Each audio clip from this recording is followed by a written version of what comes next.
It is time for the OCRP iRacing League at Indianapolis at the Brickyard. We've got Joe Cortez here in the booth with me tonight, and we have a exciting night of racing ahead of us. Joe, how you feeling about Indy tonight?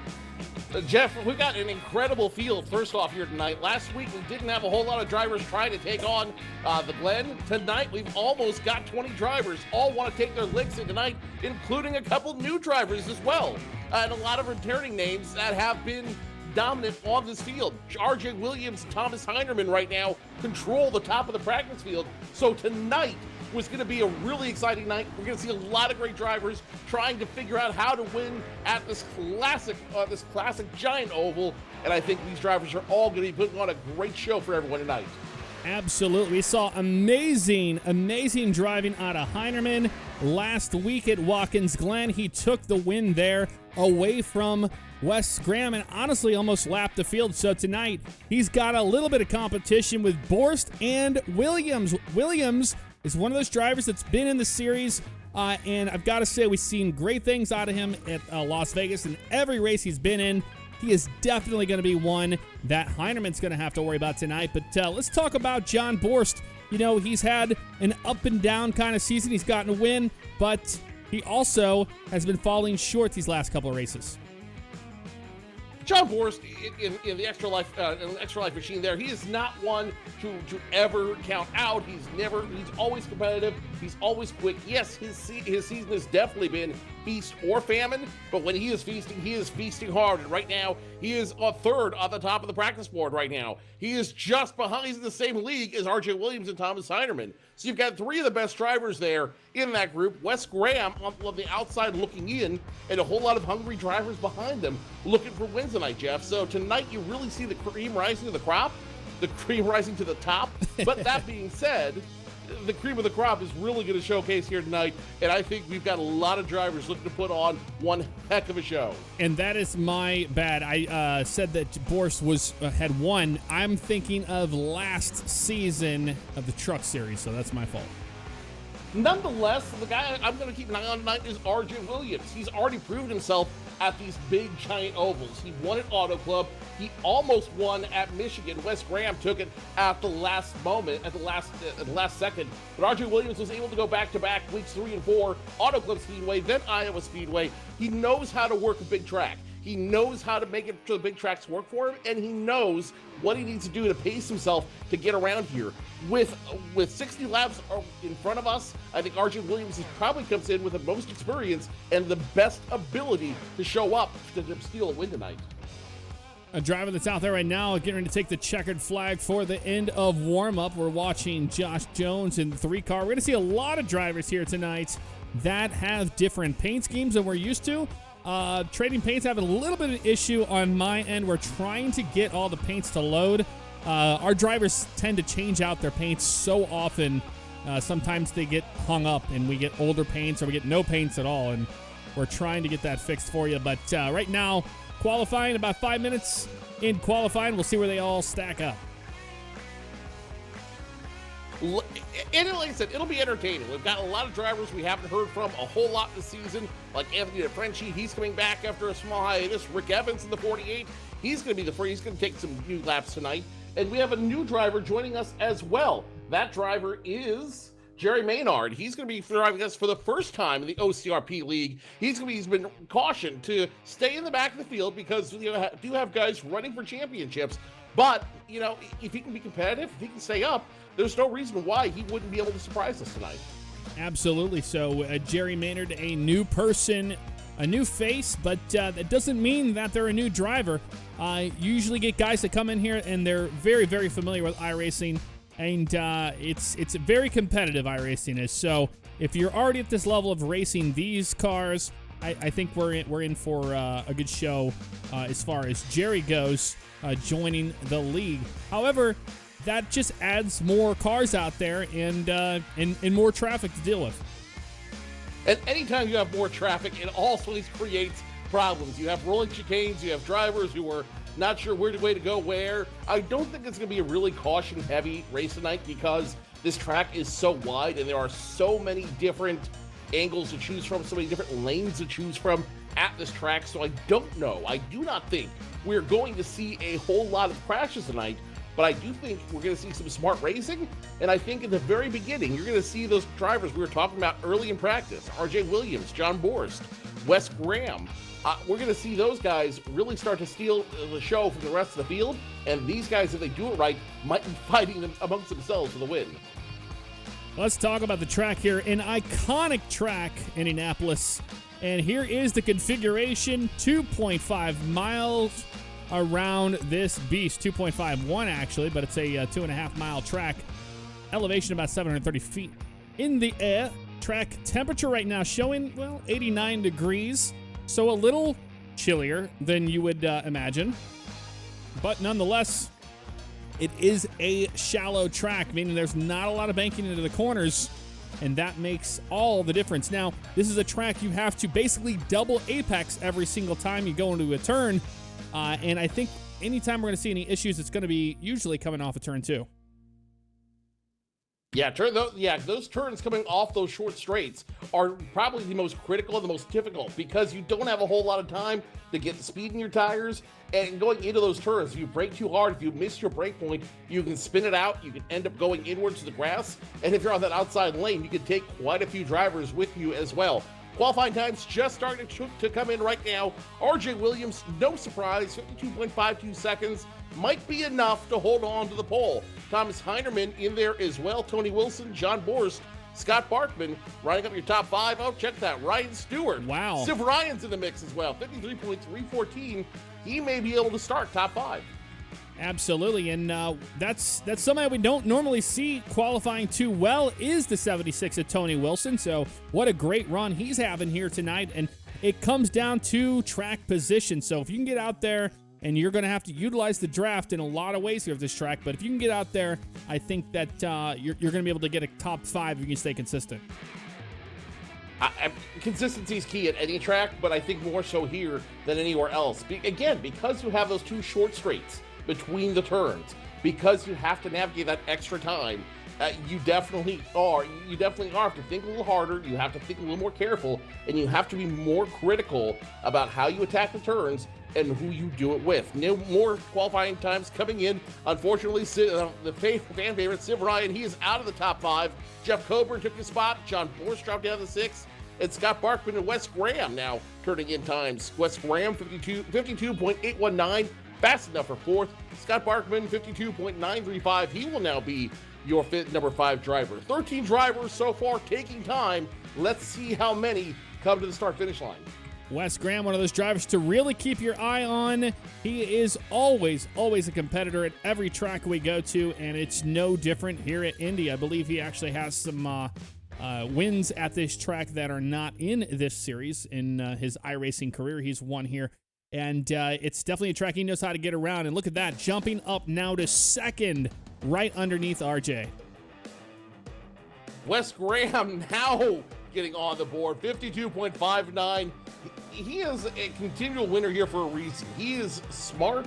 He knows how to run these tracks. He's got, even in a fixed setup position like he's in, he knows exactly how to run these cars and how to make them work. Like I said, he could have material. He could be material to run the Pro Series. Only time will tell if that's the case. Absolutely. Right now we have awesome views from above. That's the Goodyear blimp up there, and providing you with that right now. We're going to get the grid going here in a minute once we start rolling, but let's talk a little bit more about the race. We've got 60 laps around Indianapolis today, and it's all going to come down to cautions. It's going to change up how people have to decide how they're going to hit pit road, and number 2, the restarts are absolutely crazy here at Indianapolis. Seeing cars fan 3-4 wide on the front stretch is nothing new. But I don't know about these drivers. Do you think that they're going to be super aggressive on these restarts? I think these drivers are going to take them as they come, and they are going to decide how and when to make that jump as it happens. I think we're going to see a lot of strategic driving. I don't know that we're going to see a lot of aggression out there, but I do think we are going to see drivers really working to set up those different passes. They're going to be working to set up how they get into turns number 1 and 3. They're going to set up how they come out of 2 and 4. And I think whoever can manage real estate best, whoever can stay on that low line and force the driver in front of them to make a mistake, those are the drivers who are going to cut through this field. This is not a brute force track. Next week's Talladega, and it is going to be a bump fest. Everyone's going to go every which direction. It'll be hilarious. But today, it's all about strategy. It's all about smart driving, and it's all about being conservative on the wheel as opposed to being aggressive and making everything and making your name known out there. With this new package on these cars, it's going to change up how we've seen Indianapolis race before in the past, and I really think that it's going to come down to utilizing that draft, finding a drafting partner to help you, rather than having a line of cars that have nobody behind you or in front of you. So we'll see a lot of that, but not really sure how the passing is going to play out here. But Joe, let's go ahead and run through the grid today.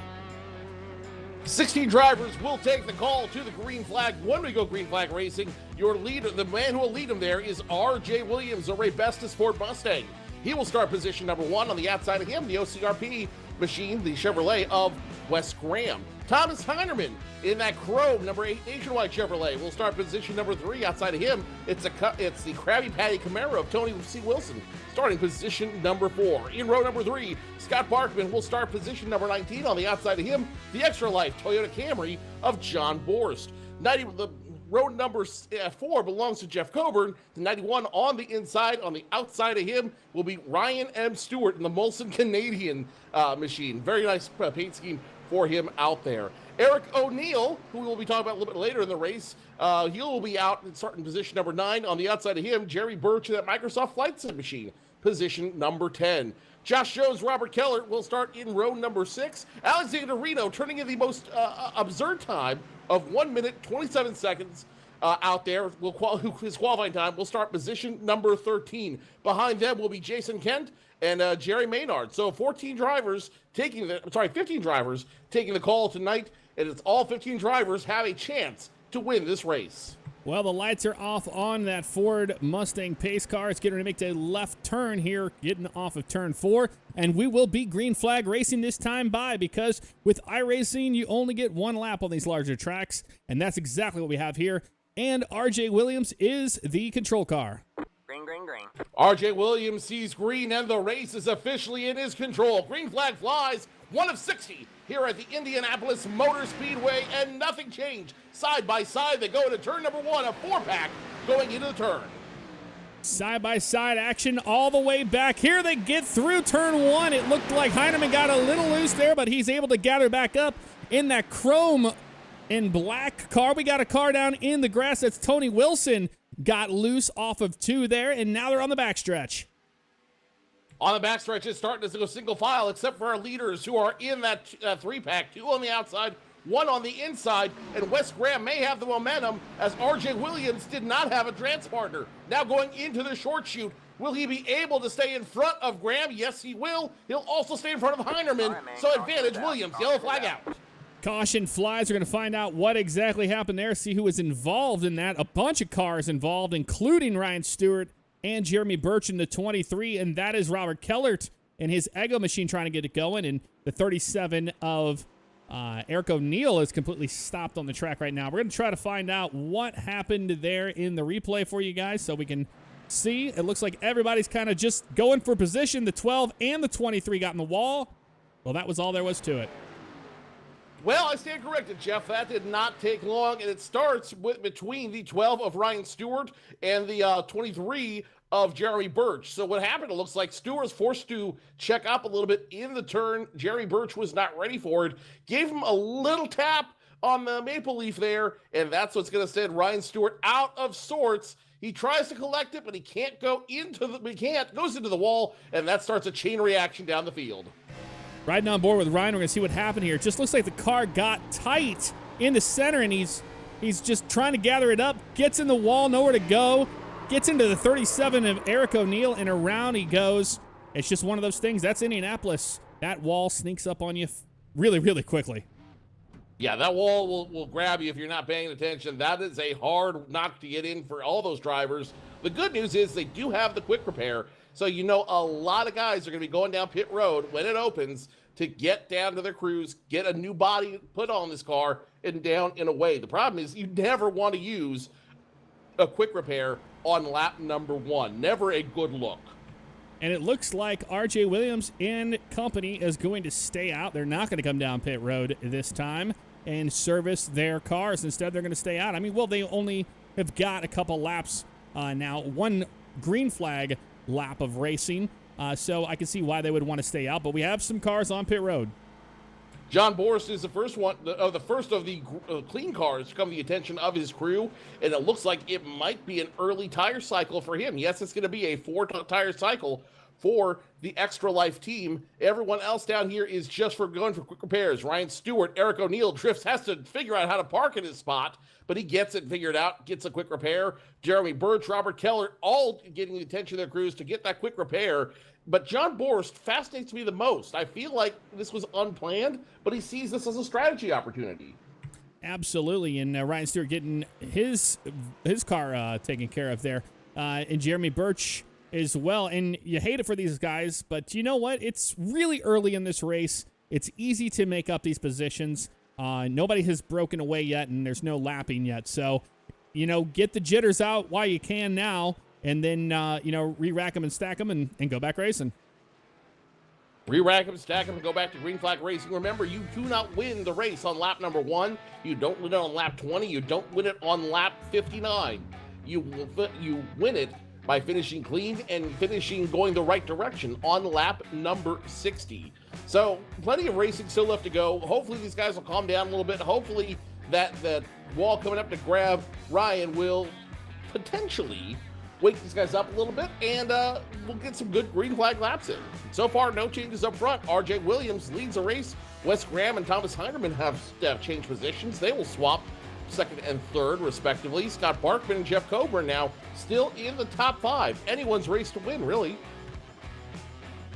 Absolutely. We're looking at the 53 car right now. That's Jerry Maynard, one of the new drivers in this series in that Havoline car, and it looks really well. I like the look of that one. And I also like Jason Kent's car in front of him in the Alaska State Troopers livery there with the gold stripe down the side. That looks really nice. A lot of good looking paint schemes out there on these cars. But how good are the paints whenever you're destroying them, wrecking them up? So the biggest you're thing not wrong. is the 22 of Reno. He's made some strides. He was not caught up in that accident, and he gained quite a few positions. He'll be restarting in 7th, actually.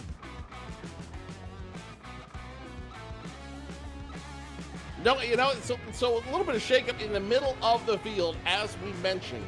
So behind Jeff Coburn, Tony Wilson will restart 6th. Alexander Reno, who turned in the slowest qualifying time tonight, he has moved up all the way from 13th to position number 7. He bisected the field, so that was a good strategy move on his part to get up there. Jason Kent, who did not take a qualifying time, is up to 8th. Menard, as you mentioned, Jerry Maynard, who is a new driver tonight, up to 9th. And John Borst, who was in that top 5 group, he dropped all the way back to position number 11 to take a chance on getting tires and fuel this early in the race. It may be enough. That extra lap he has now may just be enough to get him back up front at the end of the race, but only time will tell. I think it's an interesting move and a bold call, but very well worth it. We're still under caution right now. The lights are on. The pace car should be off this time by. If you're just joining us, we have 57 laps to go. It'll be 56 once they get to the stripe and restarting at 55 laps to go. 1 caution so far for 2 laps. They'll make it 3 total. And no lead changes as we saw Wes Graham start to take the lead, and then RJ Williams took it away from him immediately. But right now the lights are off the pace car right here. Yes, they are. And we're going to go 2 by 2 and get them all ready to go again. Another driver that you're used to seeing out there is Scott Barkman in the 19. He's usually in a different looking car, and he's in the Valvoline colors. And I really like the Valvoline colors. I think it suits him pretty well. Another driver who's got an incredible paint scheme tonight is Josh Jones in the number 3 machine, paying tribute to John Andretti, who we lost last week after a long battle with cancer. He is actually driving a replica of one of his last paint schemes in NASCAR, the Little Caesars Kmart machine. That is just a really cool paint scheme and a really cool way to honor an integral part of what's been for the racing family as a whole. Absolutely. And Josh Jones always changing out paint schemes for things like that. And what a great looking car he has tonight. And he's up in top 10 right now. He's showing 10th. And the one right now has got a lot of work to go. Well, that's the 37 Eric O'Neill. Got caught up in that accident early on. But it's early, a lot of racing to go, and I'm ready to go. I don't know about you. So the pace car will make the hard left turn down pit road this time around, and I think that it's in a good place. I think this race is going to be getting ready to get real competitive here with R.J. Williams and Russ Graham up front. You know fireworks are going to fly the minute the pace car makes a hard left turn down pit road. And this is the time to make all of your moves early on the restart. Get down into turn 1 before it gets really, really crazy. We'll see how well they do on this restart if they fan out 3 wide. But right now, R.J. Williams is the control car waiting for the green flag. Green flag in the air at Indianapolis. They get the loud pedal, and R.J. Williams has an early jump, and it looks like he's going to get a push from Thomas Heinerman. The 21 and the 8 want to go early. They want to leave the 88 behind and not give him a chance to get in front and try to challenge for it. Into the short chute they go. Williams leading the way. Thomas Heinerman in right behind him. They're going to get the jump. They will get the move. Now Heinerman wants position number 1. And that was Jerry Maynard that got down low. Not sure what happened with the car there, but he was slow. Out front, you got R.J. Williams holding off Heinerman and Graham, but right now, Graham is staying on the outside, running with the 21. Now they drop down to the bottom, and it looks like Heinerman is going to be able to get that draft off the 21. Out of turn number 4, Heinerman has the low side. He's got the advantage, and he will pull away from Wes Graham this time by opening the door for Scott Barkman and Jeff Coburn as they're going to start a draft of 4. Meanwhile, R.J. Williams on his own island right now. That could spell trouble if the 4 cars behind him line up and start making a move on him. And all the way back there, you see Heinerman and Wes Graham right now battling for that position, and that's pretty much the beginning of that breakaway. You have about 1, 2, 3, 4, 5 cars in that group. You have your leader out front, and then it's a huge gap all the way back to 6th.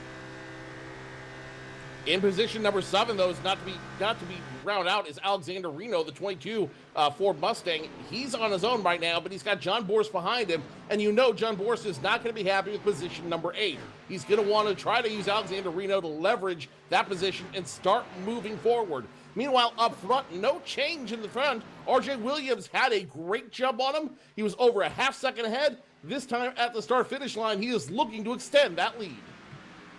R.J. Williams really starting to pull away there. But, I mean, as long as you have cars behind him like Heinerman and you've got Graham, if those two can get together, they're going to be able to draft. They're going to be able to get all the way back up there and challenge for the lead. But right now I'm watching in front or behind those guys, rather, and that is the 19 of Scott Barkman. He's leading that second group. Wes Graham is starting to catch up to Heinerman. Heinerman is slowly starting to reel in R.J. Williams. Last time around, he picked up a 1/10 of a second on the driver of the race bestest Ford Mustang. Now can he continue to pick off some of that lead? This time around, it looks like he's going to be able to, but Wes Graham is strung out by himself there a little bit. He's going to need the help of Barkman and Coburn, who are slowly starting to come up to his rear end to try to get the move. Riding on board with Heinerman as we get down into turn 1. We're going to be quiet here and let you listen to the sounds of the track and how a driver like Heinerman gets around here.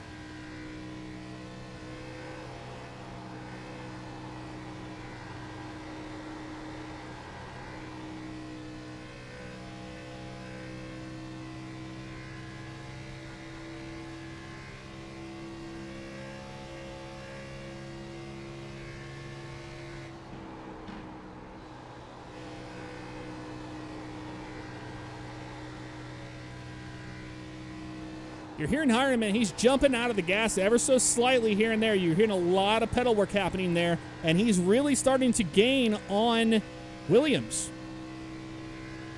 And he's using that throttling to his advantage. He is using that throttle knowledge to figure out how to get the car to turn and how to get the car to work. You've heard in dirt racing, it's all about the throttle. Well, the track like this, where you do have those short shoots in between, it's also all about the throttle. The throttle helps control the car just as much as the steering wheel does. Thomas Heinerman has a grip on it, has a good run, and right now he is looking for the opportunity. He's not going to force the opportunity, but hey, if RJ Williams decides to go high, or if he can kind of force his way in down low, he will gladly take first place and continue to use that throttling to get away from the rest of the field. And these two drivers out front are very, very, very even when it comes to skill at this track. As we can see, they're pretty much matched, looking about you got about a tenth of a second behind the bumper of Williams right now, and Heinerman's all over him. Yes, but watch Heinerman as he goes into number one here. He's looking down low. He's looking for a chance to get around RJ Williams. He's not trying to force the issue, though. He's waiting for Williams to make a mistake. He knows Williams is keeping an eye on him out of his rearview mirror. He knows that he's kind of in his head right now. And all he has to do is wait for Heinerman to make a mistake, not try to make the jump into the turn. And when he does that, when he miscalculates the turn, Heinerman's going to be ready. Looking to try it again here in turn number 3. He's going to try to go low first, but Williams just cuts him off, makes his car as wide as he can in order to stop the forward progress of Heinerman. And that's something about the 21 I have been noticing. Yes, he is putting those left tires down below the white line. He is really, really getting low into those corners. He almost touched the wall getting off of turn 4, and that goes to show just how committed he is into his corners. Very committed, to say the least. Meanwhile, guess who's committed behind them? It's the 88 of Wes Graham with those OCRP colors, the OCRP Chevrolet, trying to make his way up front, trying to work his way back into that draft, and he is reeling in Heinerman with every single lap. Right now, about 4 car lengths between those two cars. Tony Wilson and Jeff Coburn, they need to start doing something here if they want to be in the conversation for the lead. Yeah, it's a pretty good jump. We're going to get our Goodyear blimp camera here, and you can see just how far back they are from Wes Graham. That is the lead of that pack right there is Tony Wilson with Jeff Coburn and Scott Barkman. So this is the point of the race where everybody's starting to completely just basically get into a single file line, and we're kind of training around here right now. So RJ Williams has led all 13 laps of this 60-lap race so far, and really no changes up front. Williams in the lead, Thomas Heinerman second, who's now backing off a little bit. I wonder if that's a strategy move to try to get Wes Graham to help him use almost his momentum to make a run on RJ Williams. We'll have to see how that works. Tony Wilson by himself in 4th, and Jeff Coburn also quite a little bit ways behind in 5th. Not a whole lot of battles on the track tonight, Jeff. We thought we'd see a little bit more pack racing, but everyone right now very spread out, very much running their own race. And I think that's how it's going to be here for the at least first half before we get to green flag pit stops or we have a caution or something come out. And I think that a lot of guys are just trying to get around this track, get used to it, feel out how the car is going to feel on a longer run on older tires. And right now we're all just kind of hanging out and enjoying it. Speaking of newer tires, John Borst, who has the newest tires on the field, he was able to pass Alexander Reno several laps back, so now score him position number 6, but he's still well behind Barkman, Coburn, and company. So very interesting moves, very interesting watching everybody just kind of run their own race at this point and shake down these cars. I feel like unlike the last 2 tracks we've seen where these guys are just slinging them everywhere, I'm not sure that they have a good handle on how these cars want to run yet and how this setup wants to run yet. So until they do, I don't think we're going to see any really crazy. No, and this is where you start to see the skill gap between the drivers in the league. You've got guys like RJ Williams, Heinerman, and Graham out here front. This is a very technical course. You want to get as low as you can. You want the car to get. You basically want it to not get tight. Like we just saw there, the 8 car got tight and got right into the wall, and that's going to hurt him. That's going to hurt him big time. Wes Graham, like a shark looking for blood in the water, jumps on that opportunity, and he is going to try to get around the 8. Down the long backstretch they go, and Wes Graham right now has the momentum. He might win the drag race into turn number 3. Is that going to take place? Yes, it will. Score Graham, position number 2, but Heinerman, he's frustrated now. He wants to get that position back. He's very frustrated, but looking on the right side of that car, it's pancaked pretty good. He did hit the wall a decent amount there, and it might have even knocked the toe out of the car. And I think it was a smart move for him to let Graham go by. No need to be racing him at this time when he has damage to worry about. He needs to get down on pit road when he can and get that fixed. But you know what? You have a fast repair on a green flag stop. You can get it fixed pretty quick. And sometimes on these race cars, flattening that right side down isn't so bad.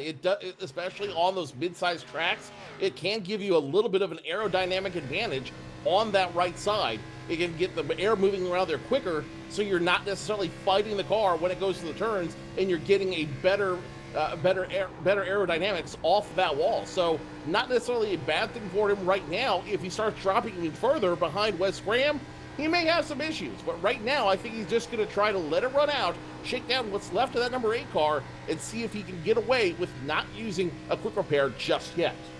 You're watching the onboard camera here of Heinerman, and you can see the damage on the right front of that car. Significant damage, crinkled up above the dashboard there. So that is acting kind of like a parachute. It's very difficult to drive the car right now, as you see him having to deal with the loose race car now instead of being tight. So a lot of action happening on the wheel there with the 8 car.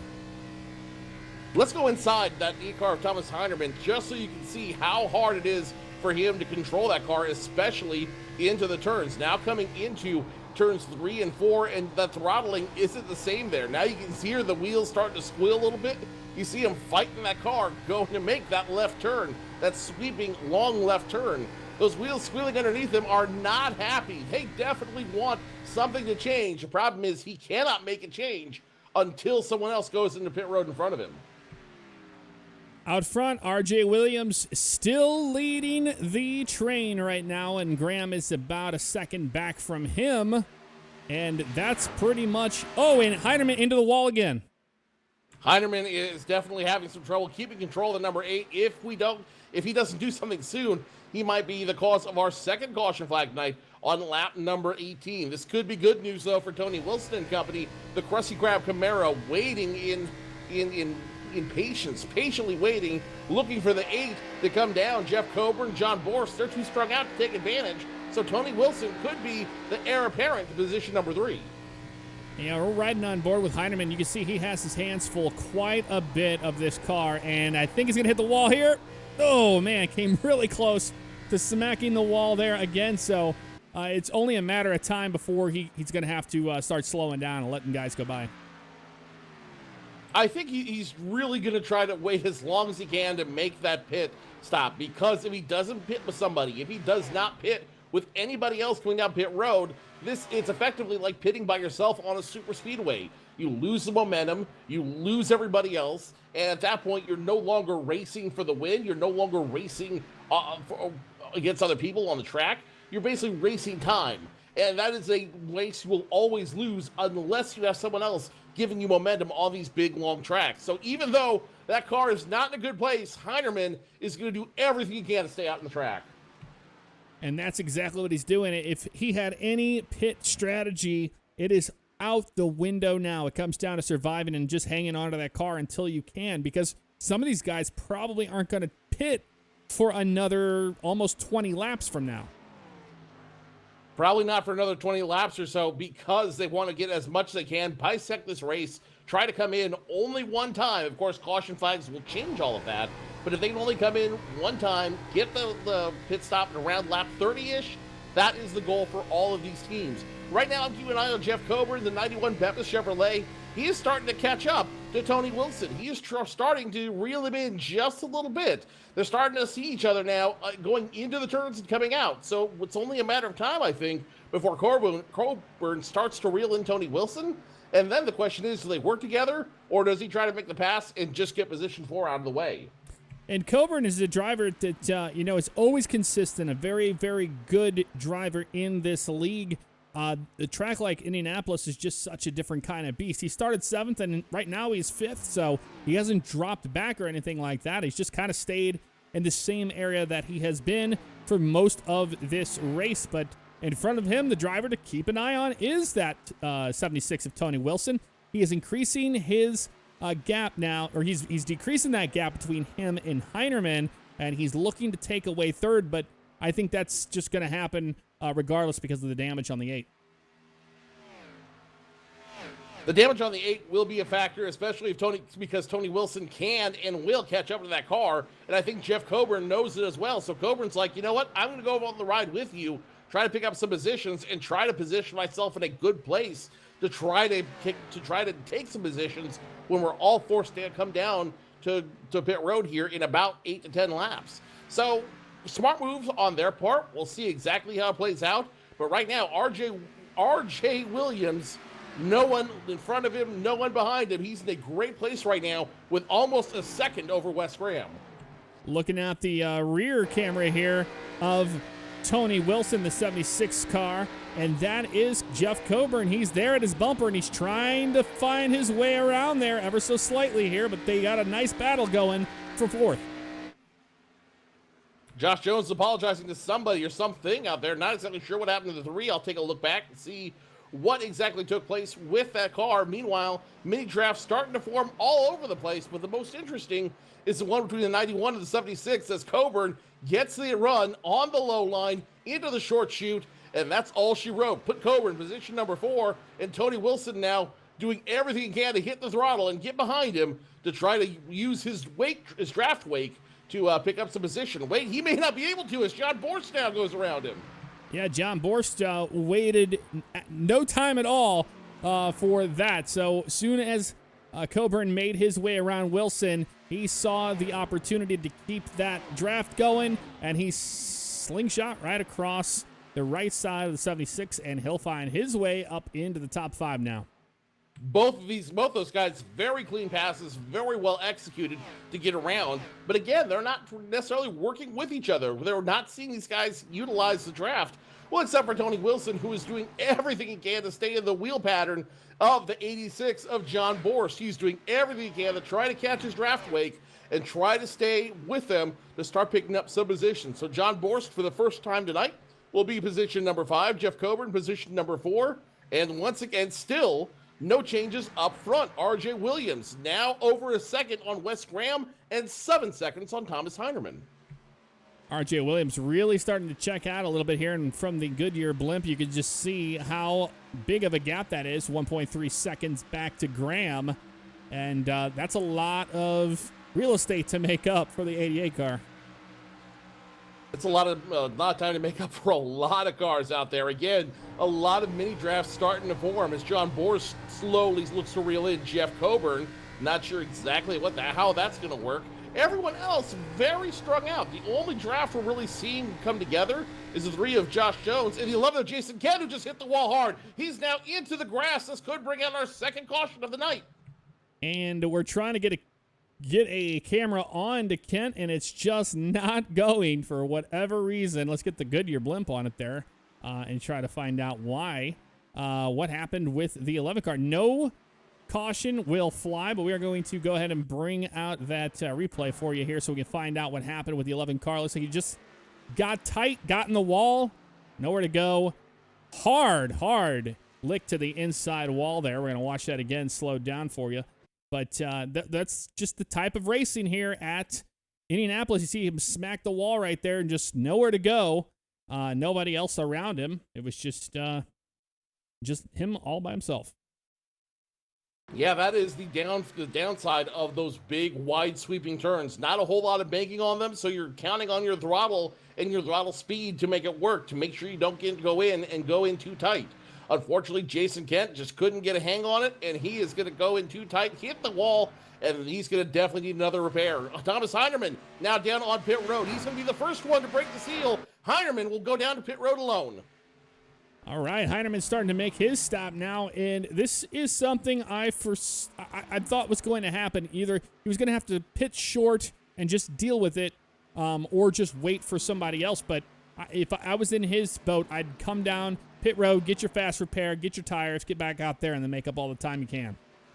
Interesting move by Heinerman. This could be the move he needs to try to stay in the conversation for the win. 4 tires top, Quick repair for the Chrome number 8 nationwide machine of Thomas Heinerman. He will be down and away. Meanwhile, nobody else is throwing out the hand. Nobody else is signaling when they'll come down pit road. Williams, still in the lead, has led all 27 laps. He will start lap number 27 back on the lead. Wes Graham in second.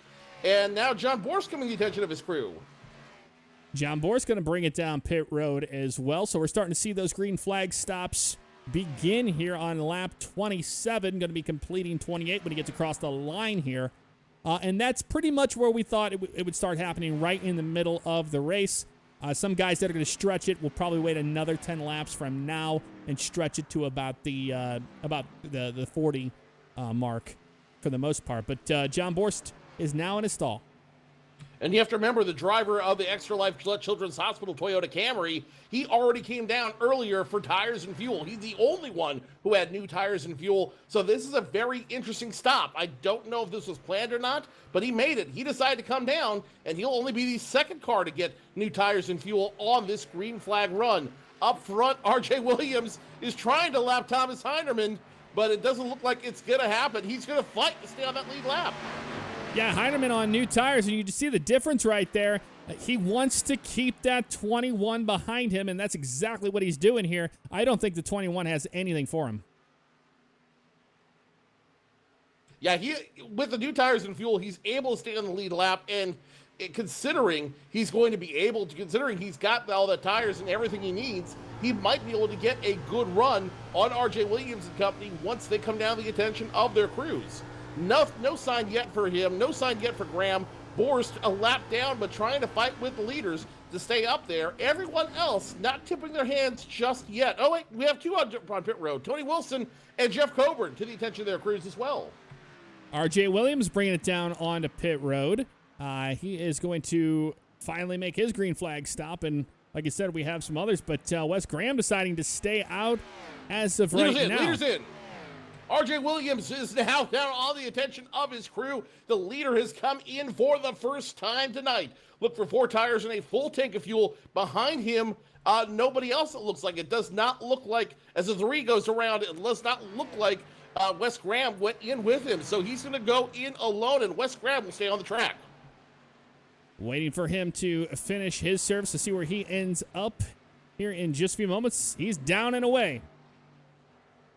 It looks like it was a 4-tire stop. Yes, it was. 4 tires, full tank of fuel, down and away. He will relinquish the lead for the first time tonight, but now all eyes are on the 88 machine of Wes Graham. He's now down to his crew, and he's going to come down to the attention for the first time tonight, as Josh Jones does as well. But Wes Graham on pit road, he's going to lose some position. It's bad news, but the good news is he'll have a full tank of gas, new tires, and he'll be back down away competitive in just a minute.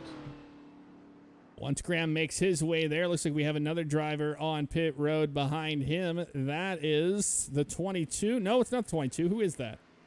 Alexander Reno's not going down pit road. Ryan Stewart will join him as well. Everybody. The other 2 drivers who are on pit road, I believe, are Josh Jones and the 11 of Jason Kent. But the lead lap drivers that are on pit road are Alexander Reno, the Aviation Ford Mustang, and Ryan Stewart in that Molson Canadian Camry. And we now get to get a good look at Birch's Camaro here. He's got that Microsoft Flight Simulator Camaro, and it looks very nice. I like the color scheme of the black and the blue like that. They're going to be getting service to their cars, and they'll be on their way. But out front, hasn't changed. We still got Wes Graham. Wes Graham out front, Eric O'Neill in position number 2. And here's a funny thing. If you have not been paying attention to Eric O'Neill's car tonight, take a look. Let's get a look at that back bumper on his car, because I think it's apt for this situation. If you look at it, you got his ad, Eric O'Neill on YouTube, and then underneath it, the hashtag Blame It On Wes. And right now, I know that's exactly what he's doing, considering he's in position number 2. I'm sorry, hashtag Wes Broke It is the hashtag. And yes, I know that's exactly what he's thinking right now, considering he's number 2 to Wes Graham. I think he is absolutely thinking in his head, hashtag Wes Broke It. Now what can I do to fix it? Well, we have some guys that haven't come down pit road yet. So Eric O'Neill's actually scored as the leader. Jerry Maynard is second, and third is RJ Williams. And then Wes Graham has scored in 4th right now. So once everything cycles through, once the entire group cycles through, as Eric O'Neill now being scored as your leader, Jerry Maynard in second. I think really once everyone cycles through, you're really going to figure out where everyone is. I believe once it stands, when we go through the final cycling, as Eric O'Neill is your leader and has not come down pit road just yet, it will be R.J. Williams as the leader, Wes Graham second, Thomas Heinerman third, and Robert Keller, the ego machine. He's telling everyone to Lego his ego because he may be in position number 4, or it may go to John Borst. Only time will tell. We really have to let everyone cycle through before we can start making those determinations. Hey, Joe, you might need to double check on your screen and make sure that you are on the live version, if you're up to date on everything. Seems like it's like a 3 to 4 to 5 second delay between what I'm seeing and you're seeing right now. Might be what the confusion is there, because it's like, I see it, and then you're like, now I see it. IT is hard, Jeff. IT is hard. IT is hard, but right now I'm showing live. Eric O'Neill is leading second, R.J. Williams, and you've got the 23 Birch trying to get around Eric O'Neill right now for his lap. Yeah, R.J. Williams does not surprise me. He's back. He will be back up in first place when all these pit stops cycle through. He's had a strong car all night, and he's just had the dominant lead over Wes Graham and company. And even though he came in before all them, he's got at least a second and some change on Wes Graham. So what happens now in the second half of this race? We are officially halfway through the cross popsicle 6 half flown, and now everyone's kind of cycled through trying to figure out what happens next. And the second question I think we need... Oh, Rika's still there. Sorry. I think the second question we need to ask here is, will they come down pit road one more time? Will they be forced to, or do they have enough gas fuel to make it? I think they have enough to make it, especially now. I think they waited until they could actually stretch it, because we haven't had any caution since that first one, and I think we're going to see a green flag race here tonight. A very good, very strong green flag race. Only one caution flag on the field, despite the fact we've had several different incidents. Now things are heating up around position number 4. Thomas Heinerman under fire from John Borst. Nose to tail, they go into the short chute. No position change, but Borst is looking down low. He wants to get around the number 8. And that is a battle for 4th right now. And you can see how Heinerman goes all the way to the bottom of the track. That's to break the draft. And you normally see the 86 of Borst follow him down, but that didn't happen. He was able to make the pass on the outside. Able to make the pass on the outside and able to do it very cleanly. John Borst will get separation, and he will be scored position number 4 as we come through the short chute into turn number 4. Eric O'Neill still in that group. So right now, as it stands, R.J. Williams, Wes Graham, and John Borst should be cycling through as your top 3, as it looks like O'Neill is going to go down to pit road. Yep, Eric O'Neill will finally get out of everyone's way on lap number 37. Interesting move. He could have the best fuel and tires if they have to come down once again for a green flag. Absolutely, and we're going to watch that stop for Eric O'Neill. He is down on his pit box right now, getting 4 tires and fuel, and he will be back on his way. But as it cycles out, R.J. Williams, your leader, and right behind him, well, there he is right there, the 88 of Wes Graham, and he is hauling the mail right now. He is trying to get to the back bumper of that 21 for the lead. And this is a scenario we saw play out several weeks ago at Michigan International Speedway. R.J. Williams, Wes Graham racing for that final position for the win. Something happened between the two, and Wes Graham ended up being your winner, stealing it from R.J. Williams, who was looking to make it a Penske sweep on the season. Is that going to happen again? Are we going to see a repeat of Michigan all over here? I don't think Wes Graham will wreck him intentionally. But that being said, I also know that Wes Graham will not turn away a win. Trying to find out what happened. I think maybe Eric O'Neill too fast on pit road, and that's going to hurt him for sure. He's all the way back, scored in 14th right now, and a lap down. Rob Kellert, he's going to have to Lego his ego and Lego another lap as both R.J. Williams and Wes Graham pass him with ease. Good news is he will be the second driver 1 lap down, or take back, he will be the first driver 1 lap down. So the good news for Robert Kellert is if we do get another caution flag, he'll be back on the lead lap and try to get that Ego machine back in victory lane one more time. Your top 5 right now, R.J. Williams. You got Graham, Borst, Heinerman, and Coburn rounding up those top 5. Behind him, you got Tony Wilson, Stewart, Reno, and Barkman. And then rounding out the top 10 is Jeremy Birch in the 23. Meanwhile, throughout the track, not a whole lot of battles. Everyone, again, just kind of riding solo tonight. Everybody just very well spaced out on the track. The only real interesting battle right now is R.J. Williams and Wes Graham. Wes Graham slowly starting to reel him in, slowly starting to reel that Ray Bestis Ford Mustang in, but will it be too little too late? We're only got about 23 laps left on this race. I think Wes Graham can reel him in, but the question is, what can he do, and what can he force out of R.J. Williams? I don't know, but R.J. Williams got wildly loose getting off the corner there, and I think that car is just going to be wildly free for him as it stands. I'm noticing that the 88 of Graham is starting to beat him pretty well in the middle of the corner. I think that's right now where Wes Graham is exceeding. He's doing the same thing that R.J. Williams has been doing all race long, and that is controlling the throttle into the turns and being able to get back on the throttle when it counts. And by being able to do that, by having that strategy and holding tight to that strategy, he's able to really get some moves on Wes Graham's to be able to start to reel R.J. Williams in. But again, what are they going to do? How hard are they going to fight with 22 laps to go? If you burn up your tires now, if you burn up your fuel now, who's saying that the guys behind you can't start catching up to you and start driving your way for that win? You got the best of the best up here in the front. And these two guys are no strangers when it comes to conserving tires and saving their race cars for the very end. And I think that's exactly what's happened here. And that's the reason why they are so nose to tail. If you look in the front, out the front windshield of the 88, we were riding on board with them there. You could see they had their hands full. They are wrestling these cars around this track, and it doesn't seem like it's easy for either driver. Easy driving is not a term that goes with Indianapolis Motor Speedway. This is a very historic site. We have seen a lot of races decided here through a bunch of different series. NASCAR has been here. The Indy Racing Series has been here. Its predecessor, CART, has been here. Formula One has been here. And of course, the annual Indianapolis 500 race, which is a legend in of itself. So winning here, it's more than just winning a race.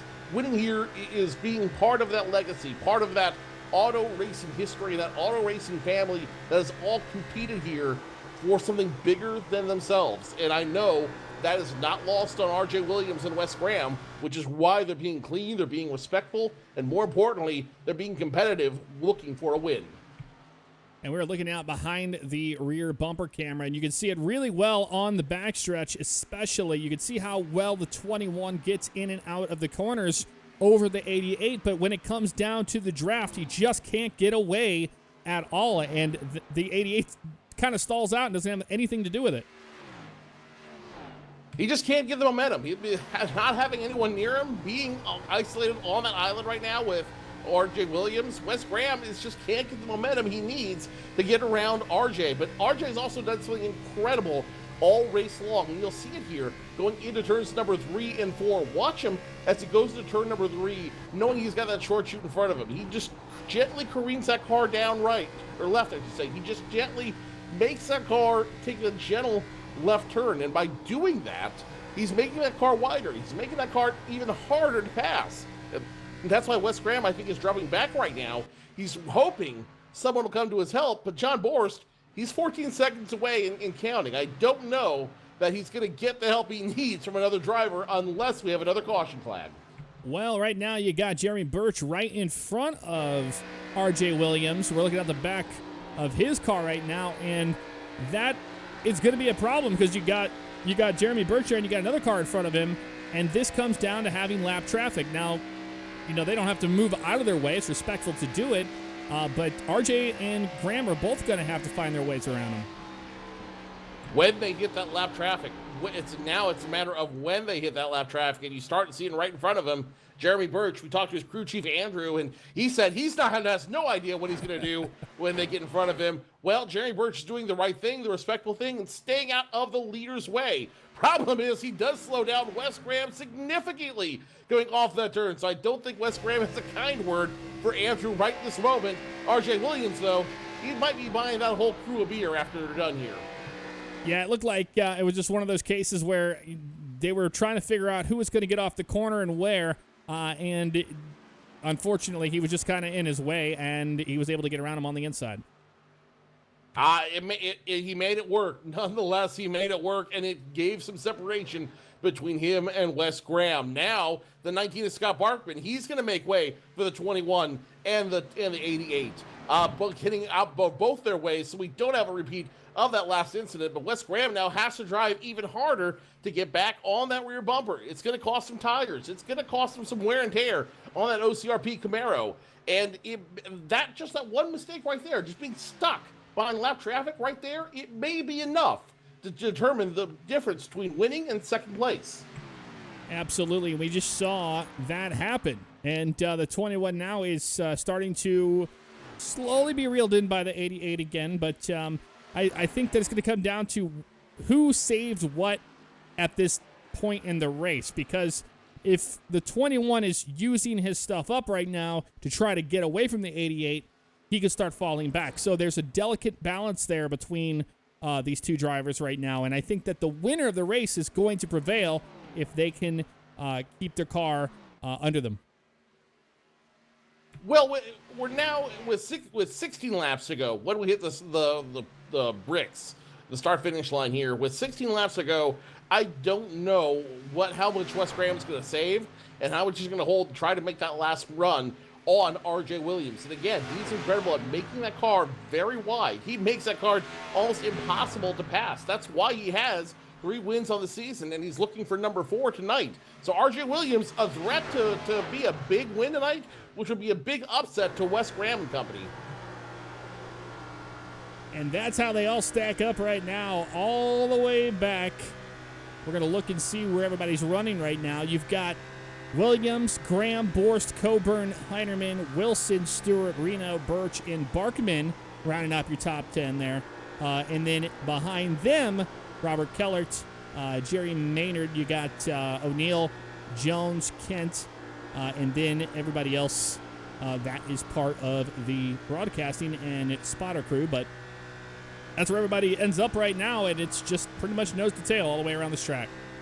Quick correction on my part, Jeff. RJ Williams only has 2 wins this season. Week 3 at Auto Club, Week 4 at Iowa, whereas Wes Graham has 4 wins. He won at Las Vegas, he won at Chicagoland, he won at Michigan in that thriller in Michigan, and he won at Bristol Motor Speedway.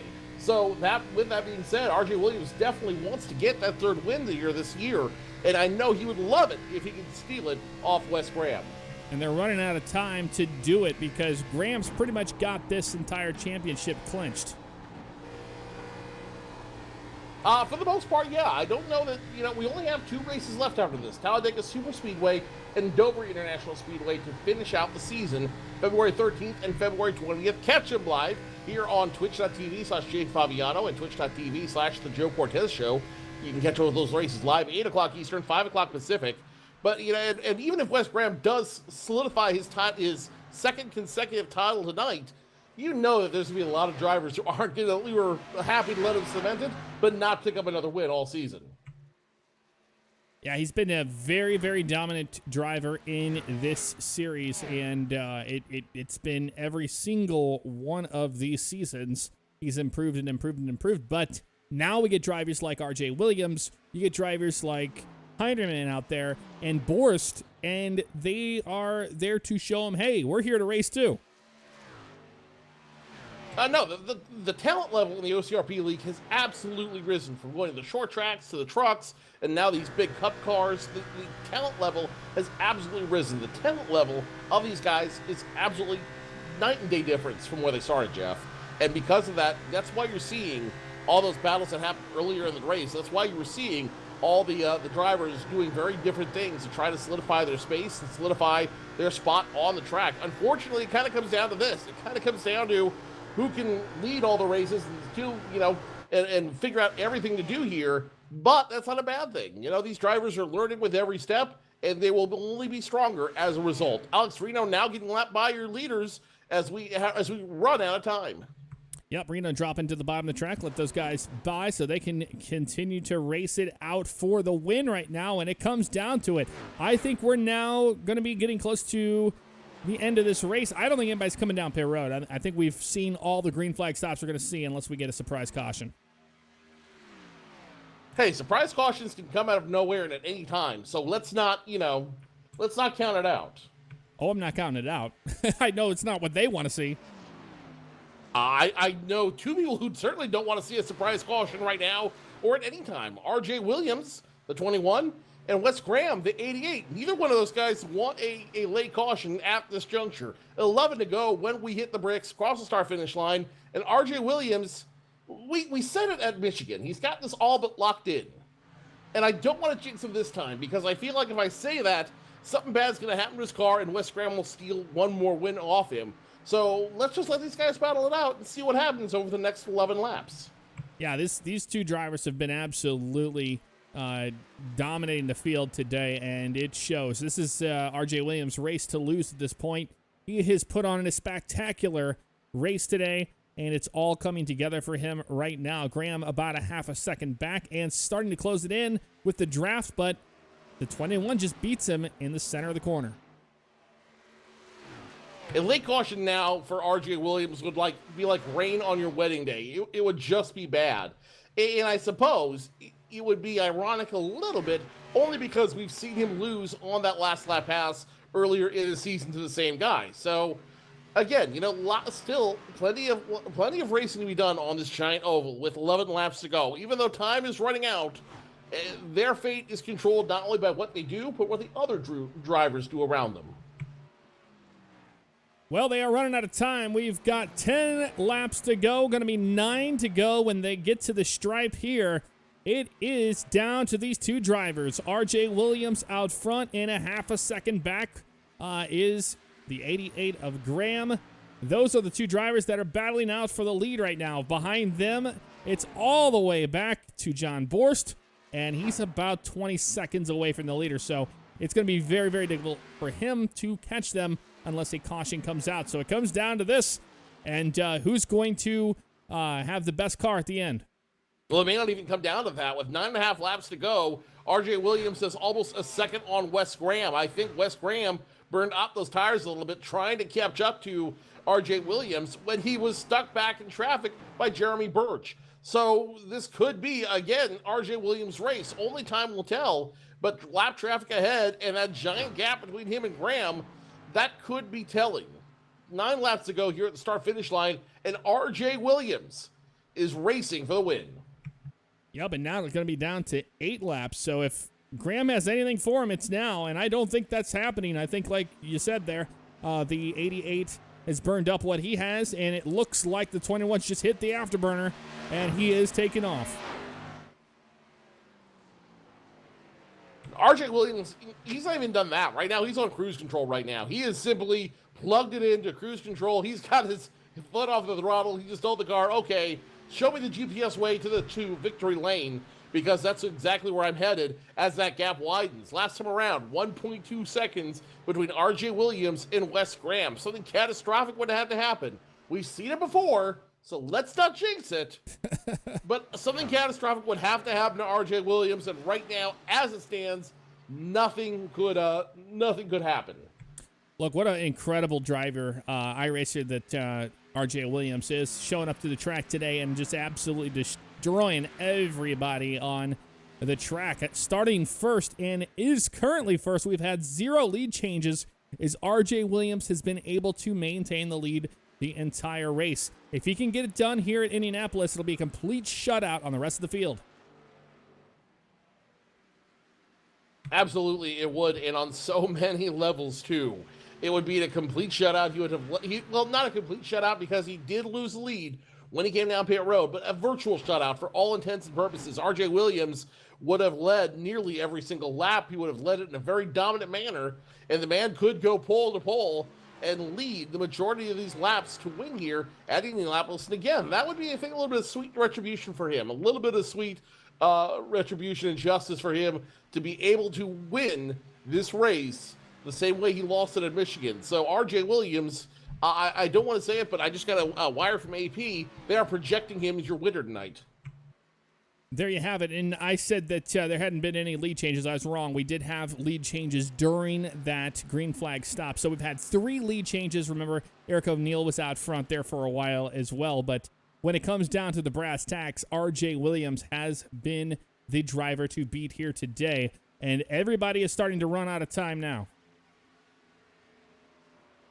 Laps are running down, tires are running down, patience is running down, and the only guy in a really happy place right now is RJ Williams.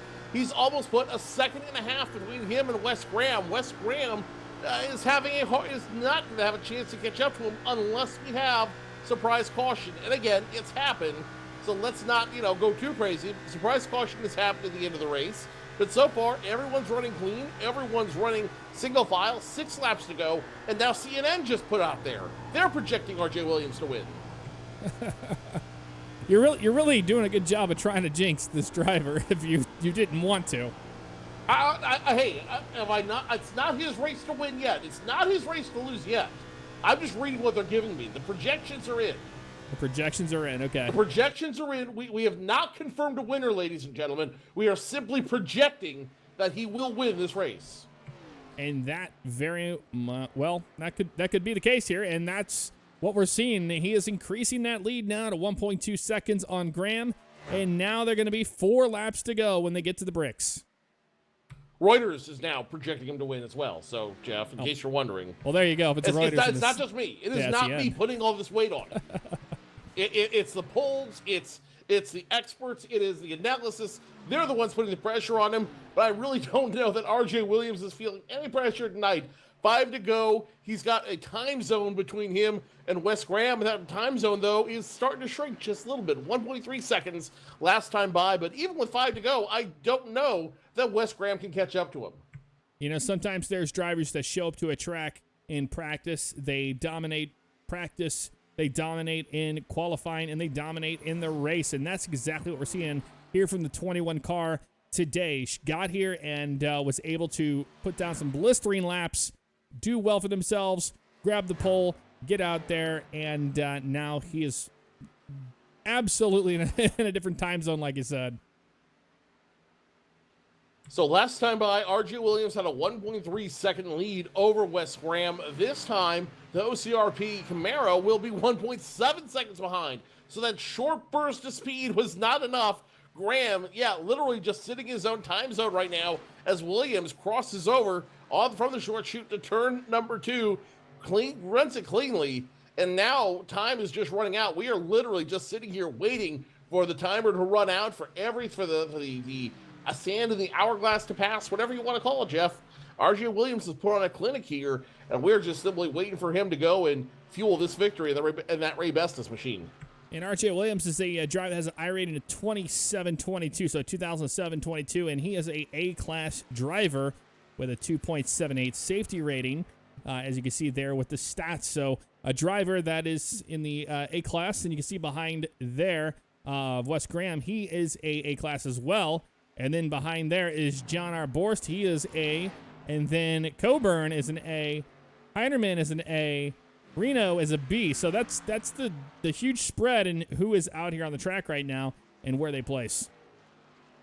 But once again, a lot of talent, a lot of smart driving, a lot of great drivers doing the best they can, doing what they do very well for a hobby. These guys aren't the pro drivers. They aren't in that pro tier. They're not approaching the Coca-Cola Series anytime soon with one of those racing organizations. What they do have is a lot of talent and skill learned through lap over lap and lap on lap here in the iRacing sim.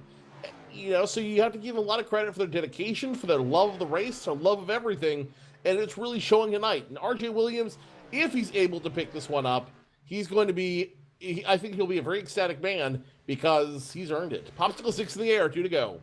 2 to go, and the 88 Graham got in the wall there for a little bit, and he dropped all the way back. 3 seconds now behind. So any chance he had is now gone, and it's down to Williams. All eyes are on R.J. Williams right now, as I just got the notification. AFP, the French press is now projecting R.J. Williams to be your winner. All he needs to do is navigate 6 more turns, and he's got it. Heck, if he crosses the line, if he gets a white flag, the next flag will finish the race. And if there's a caution anywhere on the field, R.J. Williams will be your winner. I've got this one across my desk. It's Al Jazeera. They're projecting that R.J. Williams will win this race as well. So it comes down to everybody. These projections are possibly going to come true because now white flag in the air. 1 more lap to go around Indianapolis. Navigating turn 1 with ease. Nobody near him. Wes Graham 3 seconds behind. He might be able to even coast a little bit here as he goes through turn number 2, now onto that long backstretch, 1.5 miles, Jeff, before R.J. Williams gets that sweet, sweet victory here at Indy. And he's only got 2 more corners to get it done. R.J. Williams, what an incredible performance he has put on here. He was the fastest in practice. He got the pole, and now he is going to show up to win the race here at Indianapolis, coming off of turn number 4. Just 1 more long stretch here before he gets to kiss those bricks. R.J. Williams is going to win at Indianapolis. The projections have come true. R.J. Williams has poetic justice. He will be your winner as the checkered flag flies at the Indianapolis Motor Speedway. And Jeff, it couldn't happen to a better guy. It couldn't happen to a guy who didn't want it anymore and didn't want it any harder. R.J. Williams raced an incredible race, was able to hold off great talent like Thomas Heinerman and Wes Graham behind him. And now he's going to walk away with a huge win that he can really savor. I think he's really going to savor the moment. Absolutely. And, you know, RJ is one of those drivers I really, really enjoy watching race. We saw at Michigan, very aggressive, just puts on a great show. And that is no different here. He never, gave it up to anybody else. He just completely dominated the race, and he definitely deserves the win.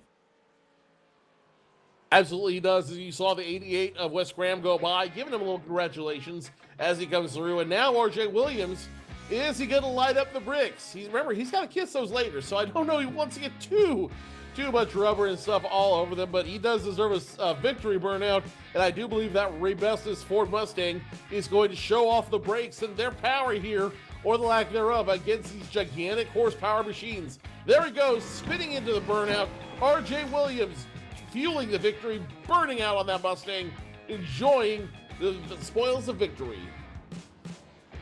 Absolutely. We'll get to your results in just a moment after the 21's done with his victory, which he just is, completing right there.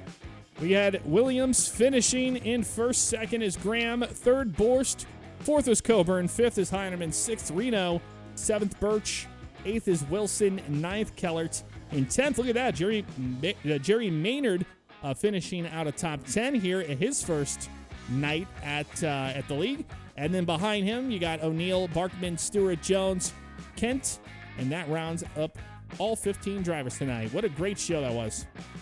What a great show. What a great finish. And a lot of guys, again, just really running hard out there, but the cream rose to the top. We really saw some talented drivers and some talented iRacers really get at it tonight and have a lot of fun here at this giant 2.5 mile oval in the middle of cornfields and middle Corntown, USA. Indianapolis Motor Speedway is not an easy track to navigate, but they did it very well. They were able to figure out how to do it very well, and like I said, it looks like they had a good time figuring it out. So all the congratulations to R.J. Williams for what has been an incredible night and an incredible victory for him. All right, Joe, I'm going to leave it to you to head down there and talk with the drivers.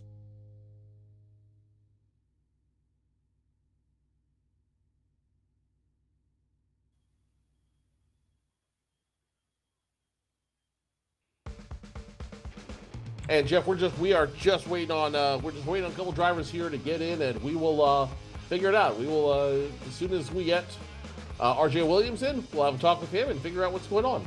All right, we'll let you lead that whole thing, and we'll be here shortly, folks, with the post-race celebrations, and we'll hear from your winner, RJ.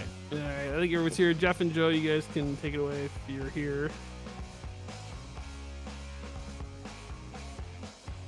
It's all you, Joe.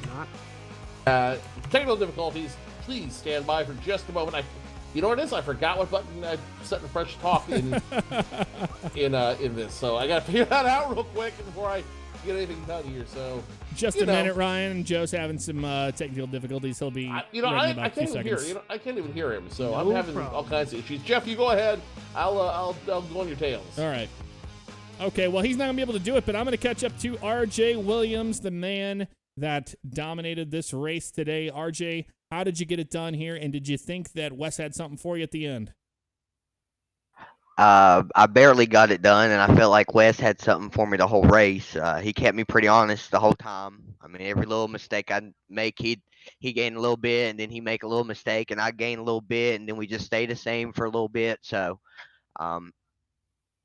pouring sweat, long race, but it was fun. You basically showed up here today, and you were fastest in practice. You got the pole, and you get the win here. How does it feel to come to a track and just absolutely dominate it in all parts? Well, Indianapolis isn't one of my favorite tracks, so it feels good to actually have a decent run. Still made all kinds of mistakes. The setup sucked really bad. So I survived, did knock the wall down but one time. So made it to the end, and that was the main goal. Fantastic. Well, congratulations to you for your win. Definitely deserved it. And what an incredible show you put on for sure. Moving on to Wes the Mess, the 88 of Wes Graham. Wes, what happened out there at the very end? I saw like it looked like you got into the wall a little bit there, just trying to give it everything you had. Did you run out of tires? More like ran out of talent. Yeah, basically. I mean, after about, I'd say 18, 19 laps, the tires are completely shot. The right front just didn't have any grip in it no more. So, trying everything I could to get back up to RJ. I think I played it a little bit too conservatively when I got right there to his bumper, still in his draft, but I just could not get a good run down the straightaways to even pull out and try to make a move on him. So, I mean, congrats to RJ. I'm glad glad to have him back. And also welcome to Jerry as well. New guy came in. Jerry finishing 10th. Jerry, how did you enjoy your first race in the league? I enjoyed it very much. I appreciate you guys giving me the opportunity. Absolutely, and you were able to get a top 10 out of that, and that's nothing to scoff about at all. Moving on to Tony Wilson. Tony, you had a really good run early on. What happened? Well, that's what happens when you race a little bit over your head and you burn your stuff up. And then, I just basically drove the right front off of it, was turning some good laps, had a little scary start, but just drove it faster than I have the talent to keep up with and burned up my stuff. Well, fantastic. Still finishing out in a good spot there in 8th. And Joe, did you get your stuff working? Finally got it all working. Finally got it together. So let's talk to some drivers. Let's see who we can grab. John Boris finished 3rd out here tonight, and I don't know that you anticipated that finish, but not a bad way to get it done for tonight. Yeah, that's all right. I made a strategy call early, hoping for a second yellow, and it just didn't come. So I gave up way too much track position to Wes and RJ early. But that's kind of Indy in a nutshell. If you give that up, it's a long night. There's a good track about 10 miles up the road at IRP that I'd rather be at right now, but I guess not using the brakes okay once in a while. Yeah, there's a little bit of that. You were the first one to come in. You came in at the beginning of the race when the only caution flag came out to get your car serviced. Then you went in before everybody else. And that pit strategy did not seem to work. What were you hoping to get out of it? Well, when I set myself up early with that first pit stop, I had to set up a short pit to try to make up that time I lost getting through the field on Wes and Art. And Wes, unfortunately, has gotten in a pattern in every series we're in of pitting the lap after I do, so I never get to make any time up on it. So that being said, does this make you even more apprehensive going into the super speedway next week at Talladega? Nah, I'm just gonna hold the wheel and hope the car finishes right side up in the end. That's all you can ask for. John Boris, driver of the Extra Life Camry, finishing third tonight. Jeff Coburn went from 7th to 4th. And Jeff, you were sporty out there as well. You really showed a lot of life in the car. You can't. It's a long track. You can't be disappointed with 4th place finishing. No, I'm happy with it. I was gaining on John towards the end there, but I needed another lap for me to secure third. But I figured I'd just kind of hang back and push him and kind of just run with him. That's not often you see another car on a long track like that with the amount of cars we had. So it's good to see somebody else. How you were racing all race, and you were definitely passing cars, getting into traffic. How was the track conditions out there? And how enjoyable was it just to be able to race on such a big? Well, I mean, initially on fresh tires, it was decent, but you can tell as time went on, a couple gray hairs would show up. Turn 3 was rough at the beginning of the race because, as John mentioned to me, the sun was basically shining on it. It turned it into an oven. They weren't too bad, but you just had to be on top of your game early on just to kind of keep it straight. So now, after a 4th place finish tonight, you're still in the points running. You're still, in the top 5 group of points. What is the plan now for Talladega? Just keep the pedal down, turn left, and have a nice cold Beppis. That's really all it is, just to stay out of the mess. Getting the sponsor shout out in there is Jeff Coburn, driver of that Beppis Chevrolet. Jeff, we've had a lot of fun tonight, and I think these drivers are ready to call it and just really get their attention focused for 1 week wheel racing, 1 week from tonight at Talladega. Absolutely. We'll let you guys go ahead and start your drivers meeting. Thank you. All right. Thanks to our wonderful broadcasters. Okay, we'll go down the list. Well, fuck. I don't even want to talk about my race. I had mistakes and I was slow. Not my week. I'm ready to roll the dice at Talladega. It's gonna be a shit show. I can't wait for that. There's gonna be some tempers flaring on that one. We're gonna race, everybody. We'll go down the list. Again, Yeti, I'm not mad at you, man. Just from my perspective, it looked like you just were like, well, I'm coming back in. Good luck, everybody else. But no, I saw that you got caught up in the grass, so you're all good, buddy.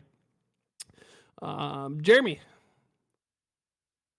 Well, that was a lot of fun. That was the first time having the A cars at Indy. Did not mean to get in the back of you there at the beginning. I don't know. I wasn't really paying much attention to know if I actually hit you on my screen, but it doesn't matter. It is what it is. Ended up causing a big old one. I didn't advance any positions that was my job at all. It was people falling off for one reason or another. Is the only reason why I moved up. The only gains I could do was on Alex there toward about the last 6 laps.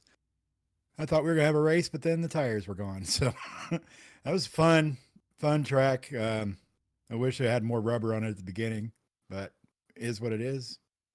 See everybody at Talladega next week. Alrighty. Yeah, no worries. Yeti.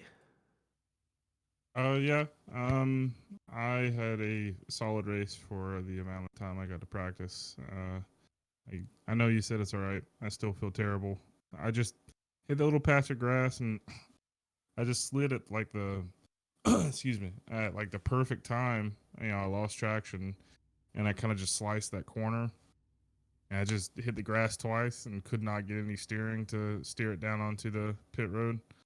And it just shot me back out at the track. So yeah, I do apologize. Other than that, that was a fun track. I like having no bank sometimes and giving myself a challenge, even though throttle and pedal control wasn't too much of a factor here.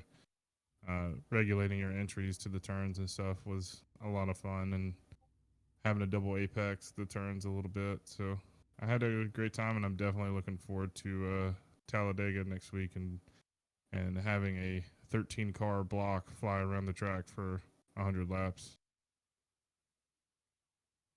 Right on. Okay, Alex.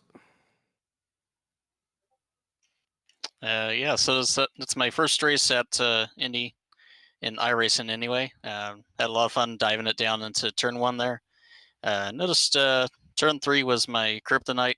I don't know, something about turn 3 I just couldn't get right. So I think that's where Jeremy started catching me a lot, is when I started having to break into turn 3 just because I would hit the ball there.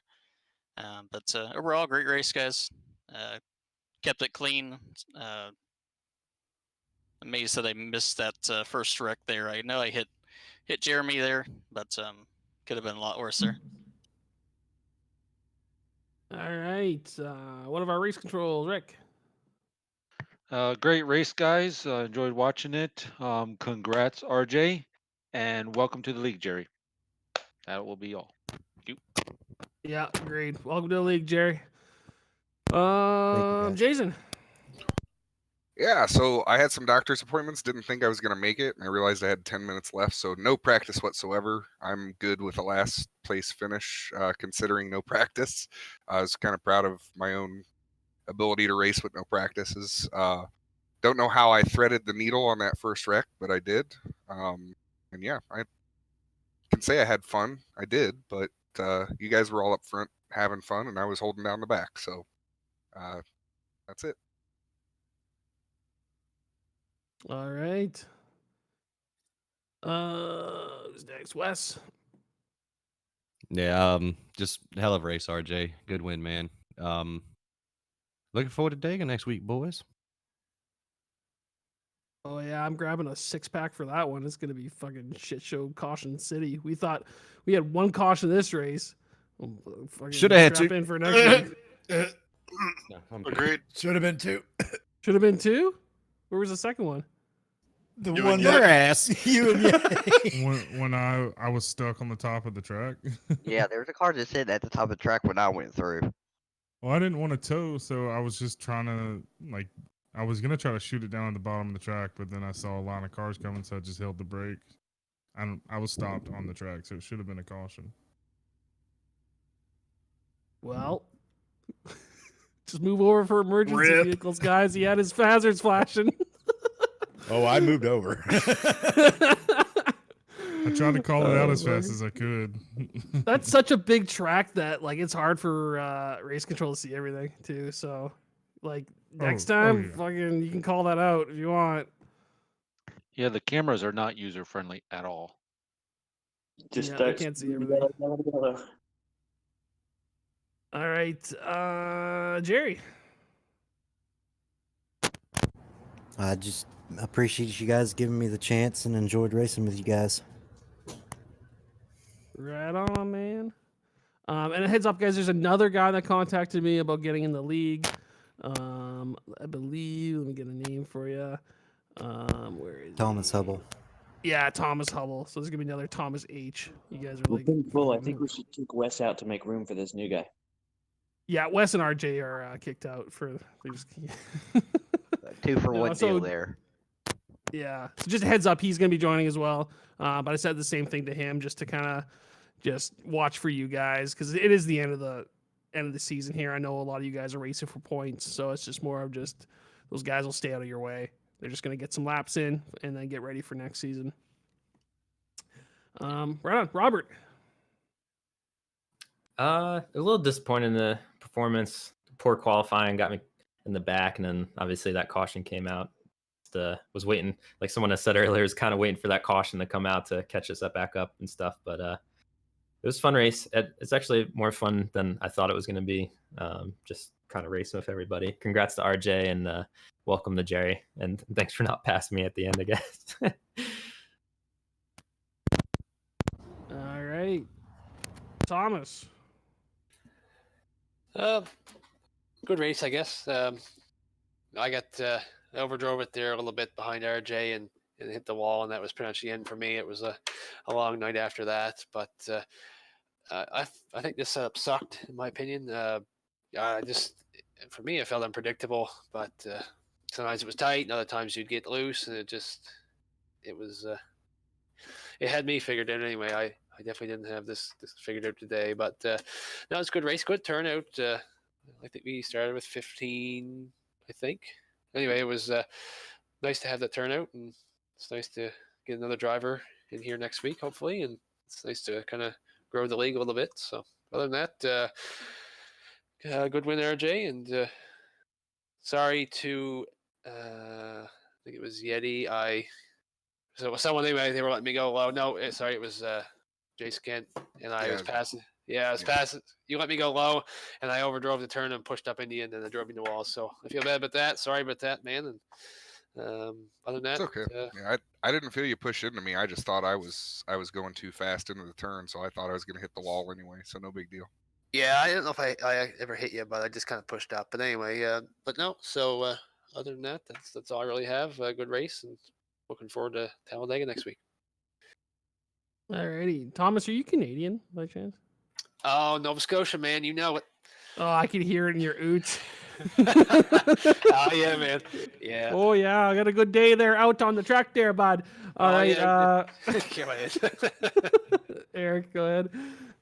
Definitely an awesome race, guys. Unfortunately, I got caught up in that first wreck, and that allowed me to come in and get a new set of tires and everything. Felt really good for the rest of the race after that. I saw RJ pit, and I was like, I wait out west. He pitted. I was thinking about going in the lap after. Still felt pretty good, so I was like, fuck it. Let me keep going. A couple laps later, I found out why I should have pitted.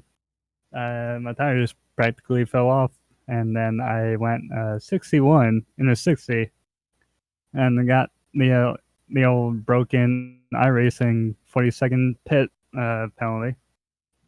But other than that, it was definitely an awesome race for me. Extremely disappointed in how I finished back in 11th, though. Definitely found my marks the whole race and could have had a top 5 if I would have timed stuff up perfectly. But can't wait for Talladega. It's going to be my last race of the year with you guys, as I should be shipping out the week after. But gonna let it all hang out for that race, so it'll be fun. Oh, well, look out for Eric O'Neill.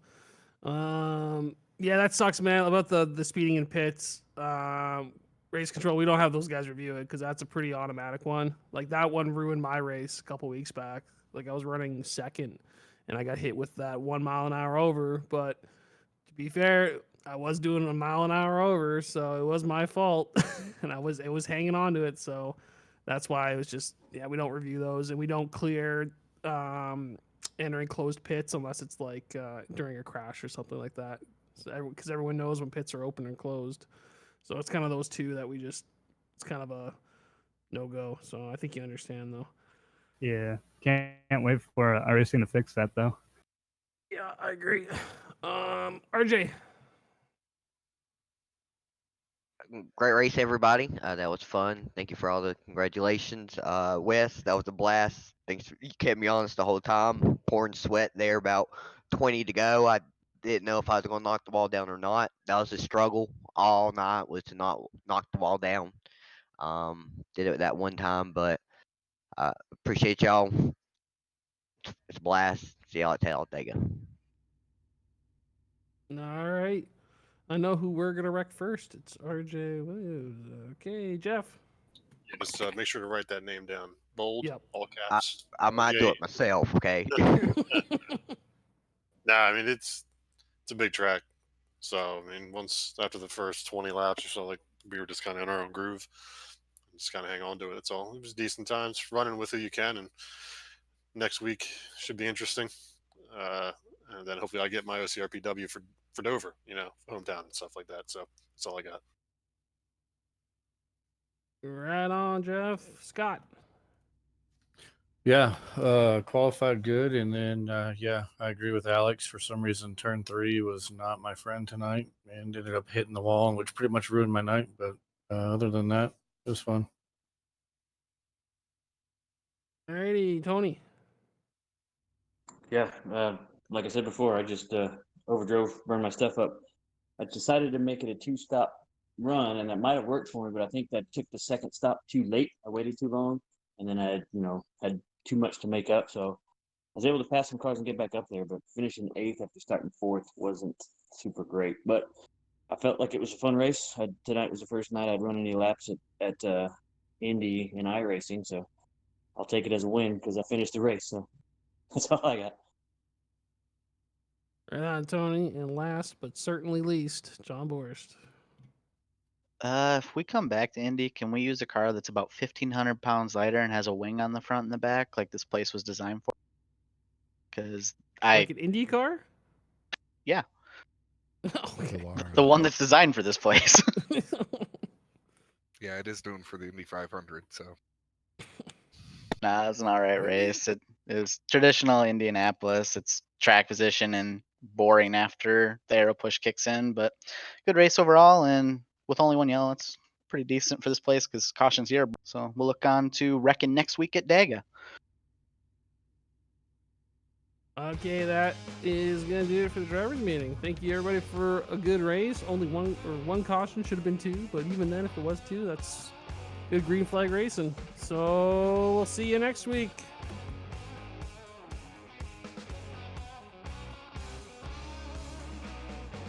There you have it, folks. Ending things here tonight. Thank you so much for the love and support. I want to take this time right now to thank a lot of you guys that have been subscribing. Ghost42, 6 months in a row.